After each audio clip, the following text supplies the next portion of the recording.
अस्सलाम वालेकुम दोस्तों, मैं हूं असलम आलम और आप देख रहे हैं गल्फ एक्सपर्ट। दोस्तों, इस वीडियो में कतर के बारे में कुछ लेटेस्ट और इम्पोर्टेंट अपडेट शेयर करने वाला हूं।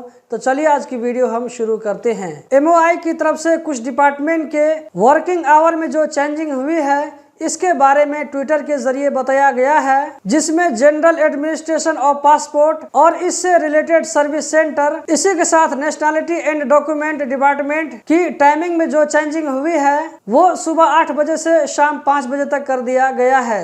इसकी टाइमिंग को बढ़ा दिया गया है ताकि जिन लोगों को जो भी काम हो उसके करने में आसानी हो। अभी जो मैंने ऊपर में 3 डिपार्टमेंट का नाम लिया है, जहां पर भी जवाजात होते हैं तो उसी जवाजात के अंदर में ये सारे डिपार्टमेंट बने होते हैं, जिसको हम जवाजात बोलते हैं।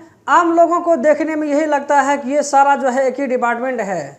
दोस्तों, इससे पहले कंपनी के बारे में जो डिटेल होता है, जैसे कंपनी का नाम, कंपनी का कंप्यूटर कार्ड नंबर, इसी तरह कतरी का नाम, ID नंबर, मोबाइल नंबर, इसी तरह कंपनी का मंदूब का नाम, ID नंबर और मोबाइल नंबर, रुखसा नंबर, सिजिल तिजारी नंबर, कंपनी का mobile number, post box, email address, इसी तरह इलेक्ट्रिसिटी नंबर, कंपनी का लोकेशन, ये सारा डिटेल पेपर में लिख करके लेबर मिनिस्ट्री में जाकर के सबमिट करना पड़ता था। ये खास करके नई कंपनी आई है कि वो पुरानी कंपनी जो कि अपनी ऑफिस एक जगह से दूसरी जगह शिफ्ट कर रही हो, तो ये सारा डिटेल पेपर में लिख करके लेबर मिनिस्ट्री में जाके जमा करना पड़ता था।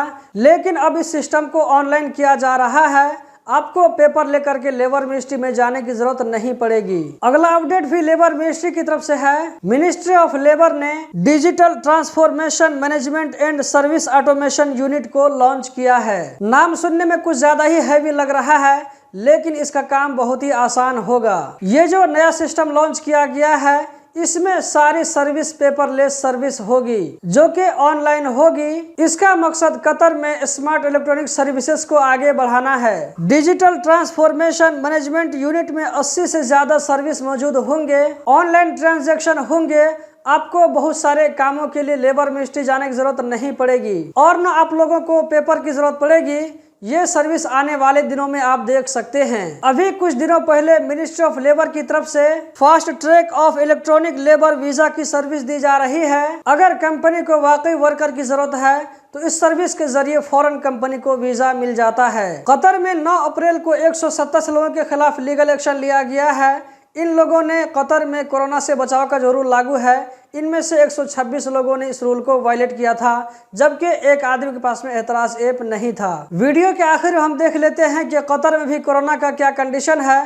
तो मिनिस्ट्री ऑफ पब्लिक हेल्थ के मुताबिक कतर में 9 अप्रैल को पिछले 24 घंटों में 94 कोरोना के नए केस रिकॉर्ड हुए, जबकि 153 लोग इस वायरस से रिकवर हो गए। कतर में भी 1218 कोरोना के एक्टिव केस हैं। तो दोस्तों, यही थी आज की वीडियो। उम्मीद करता हूँ जरूर पसंद आई होगी।